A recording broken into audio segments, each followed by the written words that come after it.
As roupas são bem joviais, assim, na nossa idade, sabe? Na nossa idade, joviais. Tá certo. Oi, gente, que bom que eu tô aqui de novo. Hoje eu trouxe uma convidada, é quase uma guerrilheira. Não, menos. Ela tem um nome tão difícil, como é teu nome? Elfriede. Elfriede. Eu chamo ela de Fri, que fica bem mais fácil, né? Então eu trouxe a Fri aqui, ela vai contar resumidamente, porque ela fala pra caramba, resumidamente a historinha dela em relação ao câncer. E aí depois eu vou contar o segredo. Então conta um pouquinho a tua história. Eu recebi a notícia do câncer em 2010, tive problemas pro diagnóstico e quando eu consegui ser atendida no hospital eu já tinha metástase. Quantos meses demorou 2 anos. Meses, são 2 anos. E quando o médico me deu o diagnóstico, eu pedi a ele que ele fosse muito sincero e me falasse toda a verdade. E ele falou, você está com câncer, é agressivo e já tem metástase nos ossos, no fígado e no pulmão. E aí é aquela pessoa muito forte. Que boa notícia. Muito forte, né? Desmontou. E quando eu voltei assim eu olhei pro médico, ele estava bem na minha frente assim, e eu perguntei para ele, mas eu posso fazer um tratamento? Porque eu tive a impressão que eu tinha que ir para casa para morrer. E aí ele falou assim, pode, e nós vamos te ajudar. Pronto, era a pessoa mais feliz do mundo. Você queria ouvir isso? E aí quando você tem metástase, você passa por tratamentos paliativos. E aí eu sempre perguntava para o meu oncologista, eu ainda tenho uma medicação? Porque eu tenho um câncer mais agressivo e o danado, ele se torna resistente à medicação. Sim. Então eu preciso de muitos medicamentos. Essa é a minha preocupação. Eu me pergunto pro médico, e aí, tem mais alguma coisa daqui pra frente? Mas chegou o momento em que os medicamentos acabaram. Então é isso que eu quero te perguntar. Primeiro eu vou te perguntar, você é sempre convênio, sempre SUS? Sempre SUS. Eu parei de trabalhar depois de 34 anos, tinha um convênio médico top que eu não tinha condições de pagar com a aposentadoria.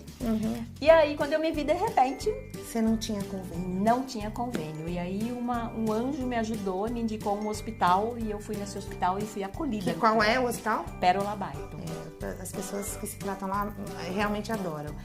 Então agora vem a segunda parte, que é o segredinho. Que eu falei que ela é guerrilheira, que ela é lutadora. E o mais legal é que ela luta não só por ela, mas para todo mundo que precisa, né? Conta um pouquinho disso. Então, aí um belo dia eu precisei de uma medicação que não tem no rol do SUS. Mas o hospital ele tem a possibilidade de fazer uma ação administrativa e você vai obter essa medicação. Só que toda a responsabilidade sobre aquele medicamento, você tem que retirar a medicação, você tem que levar para o hospital, é toda do paciente. Então, você acaba se tornando um paciente você tem que ser um paciente responsável. Não tem... Ativo e responsável. Porque você tem que buscar na data certa. Algumas pessoas acham que isso é muito trabalho. Mas trabalho, gente, nunca é demais quando se quer viver. E eu quero viver, então... Isso que eu sempre falo, eu faço todo esse trabalho com muito carinho. Não pode ter preguiça. Não, nunca. Eu sei que às vezes o paciente, ele quer ficar lá descansando, mas a gente não tem tempo pra isso, né, Não. Fri? Infelizmente, quem é tratado pelo SUS não dá tempo de descansar muito, porque tem que lutar. A tua luta tem sido árdua. Conta um pouquinho pra gente.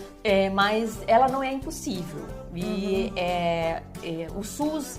As pessoas têm muito medo do SUS, mas o SUS, ele é muito bom.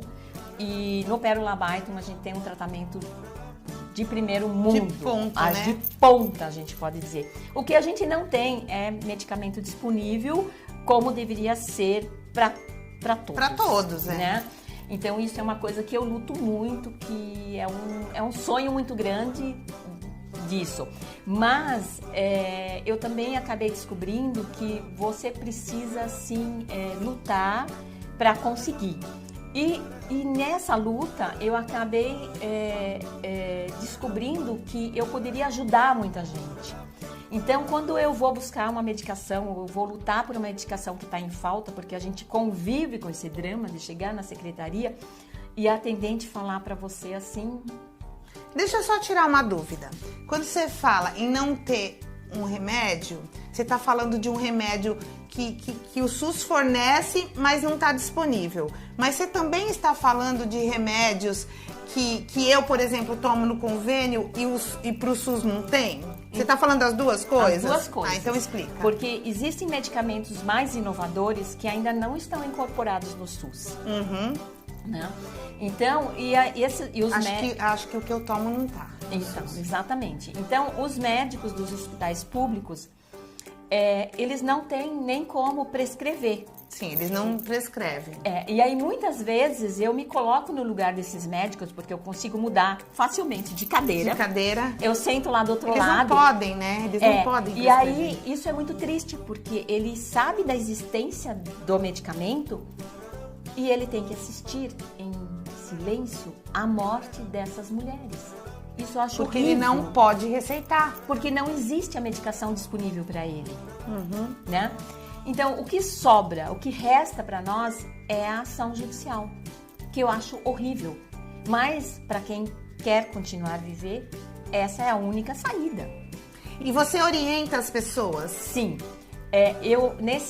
Eu ajudo as pessoas. Você tem um grupo? Eu tenho um grupo de mulheres que eu cuido dessas mulheres para que elas não façam, inclusive, besteira de abandonar o medicamento, de não retirar o medicamento na data certa.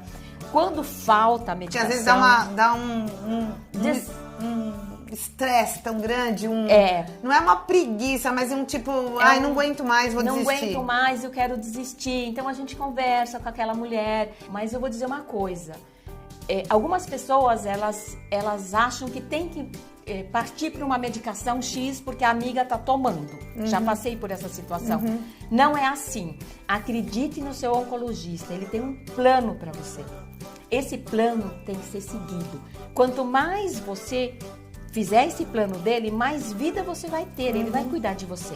Então, e também tem outra, se você não confia no seu oncologista, muda de oncologista. Muda imediatamente, porque não funciona. Você tem que ter essa empatia, confiança. Essa confiança, e você tem que realmente ter esse diálogo, e é você e ele que vão discutir qual vai ser o próximo medicamento, o próximo passo. Eu tenho essa liberdade, ou eu tenho A gente tem que ter... Por isso que quanto mais a gente se informa, mais a gente tem essa condição de conversar com o médico. Tem gente que não quer saber nada...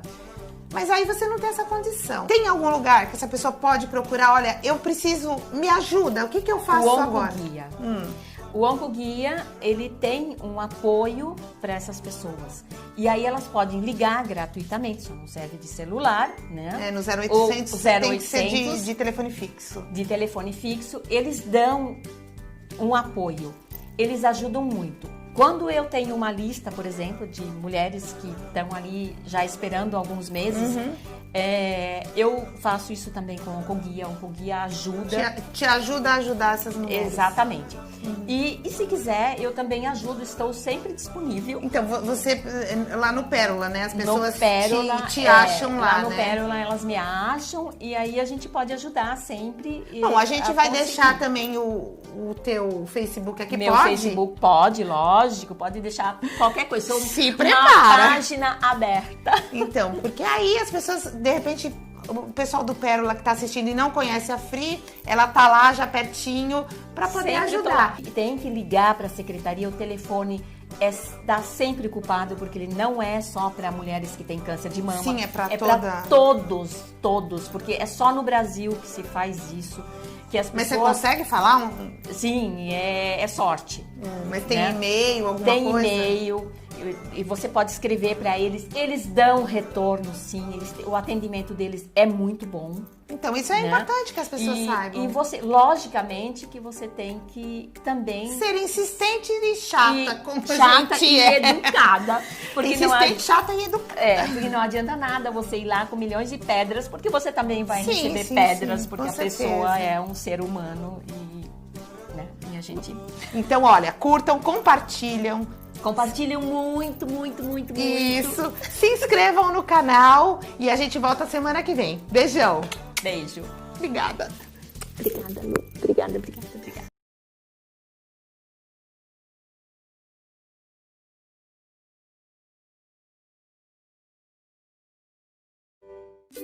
Oi, gente! Espero que vocês estejam bem, eu estou ótima. Hoje eu tô de óculos porque eu vou dar uma lidinha aqui. Eu fiz uma pesquisinha num grupo de mulheres com câncer metastático. Qual a primeira coisa que veio à cabeça delas quando elas descobriram que tinham metástase? E aí eu percebi que a gente pensa tudo a mesma coisa, ou falta de criatividade. Então eu reuni algumas questões aqui e resolvi responder com a minha experiência de paciente. Gente, nunca se esqueçam que eu sou paciente, eu não sou médica, nem dona de verdade nenhuma, tá? Eu percebi que o pensamento mais recorrente é de quantos anos vive uma pessoa com esse diagnóstico. Ou seja, as pessoas quando descobrem que tem câncer de mama, que descobrem uma metástase, a primeira coisa que elas querem é conversar com gente que tem metástase para saber quantos anos elas ainda têm de vida. Óbvio, eu não sou diferente de ninguém, eu também tive esse mesmo pensamento. E a gente vai atrás para descobrir. Vamos ver quantas pessoas tem viva com metástase. A gente tem boas notícias. Eu sou uma dessas pessoas aqui que te dou essa boa notícia. A gente pode ter metástase e viver bastante. Eu tenho câncer de mama há 10 anos quase, né? Agora em janeiro tá fazendo 10 anos. Mas eu tenho metástase há 7 e tô aqui plena e absoluta. Assim como eu, se vocês olharem os meus vídeos, tem muita gente que eu trouxe no canal que tem metástase e tá aí viva em tratamento. Vamos ver uma outra coisa recorrente. Eu já respondi. Você conhece muitas pessoas com metástase que estão vivendo com qualidade de vida? Já respondi também essa pergunta. Sim, eu e mais um monte de gente que vocês podem procurar aí no meu canal. Isso é uma coisa que quem tá chegando agora nesse mundo das metástases, ou quem não tem metástase, que tem o câncer primário e morre de medo de ter, se pergunta muito, mas metástase não tem mesmo cura? Então, segundo a ciência não, né? Segundo os médicos, ainda não temos, aliás, não temos a cura nem do câncer, né? Quanto mais das metástases. A minha experiência pessoal, eu tive metástase no pulmão, por exemplo, e a metástase, eu consegui com o tratamento destruir os bichinhos do meu pulmão. Pode ter cura sim, né? Eu, no pulmão, tô bem legal, né? Tá tudo super dentro do normal. A resposta é não, metástase não tem cura. Mas assim, pode ter, né? Quem tem metástase tem que entender que está com uma doença crônica. Isso eu bato nessa tecla e vou bater sempre, porque eu acho que é importante que a gente saiba. Então, uma questão muito também recorrente, eu acho que depois da primeira questão que eu coloquei aqui, essa é a segunda questão mais recorrente. Até quando eu tenho tratamento? Eu já tô nessa fase, né? Porque como eu já fiz vários protocolos, eu sempre fico preocupada. Será que depois desse eu tenho um outro tratamento legal, né, pra fazer? E é uma pergunta que eu faço todo mês. Todo mês eu vou no onco e todo mês eu faço a mesma pergunta. Ele até me olha com aquela cara, tipo, mas eu já não te respondi isso. Oremos, criaturas de Deus. A gente tem que ter muita pesquisa clínica. Quanto mais pesquisa clínica, mais as nossas chances aumentam. Vamos dar um viva às pesquisas clínicas, que as pessoas às vezes têm um pé atrás, não entendem muito bem. Inclusive, eu já fiz um vídeo sobre isso, legal que vocês assistam. É um vídeo até que recente. O governo podia dar um incentivo maior, né, para as pesquisas clínicas, que a gente teria, os pacientes com câncer de mama metastático teriam muito mais chances. Essas são as questões que eu mais ouço das meninas e que mais a gente troca figurinha quando a gente tá junto. E eu acho que ficou um recadinho legal aí pra você que tá descobrindo a metástase agora. Curtam, compartilhem, se inscrevam no canal e assistam o vídeo que eu fiz com a Eni, que tá numa pesquisa clínica há quase 9 anos, na mesma pesquisa, e tá muito bem, que eu acho que vai ser muito legal. Assistam o vídeo Depois do Câncer, 3 pontinhos, que você que tem metástase vai ver que depois do câncer a gente faz um monte de coisa. Beijo grande e até semana que vem.